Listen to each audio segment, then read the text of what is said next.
Anyway.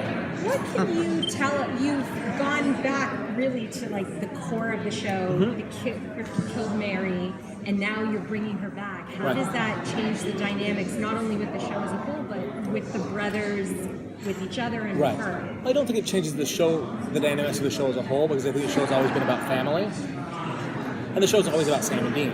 I think the dynamics with the brothers, I think there's the initial kind of shock. Oh my God, Mom is back. What does this mean for us? But I think once that wears off, I think as they get to know Mary more as a person, and as Mary herself goes through kind of what I think is a pretty interesting journey in terms of coming back into this world where your sons are adults, they're adults doing things, something exactly you never wanted them to do. And by the way, it's been 30 years. And by the way, the man you love has passed away, and it changed a lot. You know, the John she knew was a very quiet, unassuming, great guy, loving father. That's not necessarily the John that ended up, raising Sam and Dean. He was this very driven, very focused guy, and I think she feels a real high level of guilt about that. Because if she hadn't made a mistake, if she hadn't died, none of this would have happened. So I think for her, it's about looking at that, and it's also about Sam and Dean. From their point of view, this isn't a mistake. They're heroes. They saved the world, So I think there is conflict there. I think everyone understands where everyone's coming from. That doesn't always make things easier. I don't know if you can answer this, but how long are we getting married? I would say Mary is certainly a presence for a while.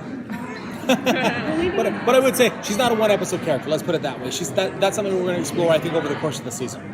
Will we be exploring what Mary's death at all, or is what happened, is that just done in the past and it's as fact? Exploring her death in what way? And will we be going back to look back at why she died, or her insight into her death at all? I think we've talked a lot about kind of why she died and some of the time travel episodes and things like that. I think the more interesting thing for us is what she was doing that we haven't seen. The story's always been, once Mary married John and settled down, she stopped hunting. But we're going to find out maybe that's not the whole story. There are going to be some pieces of her past, but that moment of death is kind of what she believes is, the thing that's haunting her, obviously, going forward. Like, not only because of what happened to her in that moment and burning on the ceiling, but because of the aftermath and the ripple effects of that. Flashbacks? Yes. I'm a big fan of the offbeat episodes, like Baby and the one with the imaginary friend last season. Are there any sort of standalone offbeat episodes? Yeah, I think we've got something really cool coming up in episode 5, where it will be the triumphant or not so triumphant return of Bethul, who have decided to enact their master plan and bring back Hitler.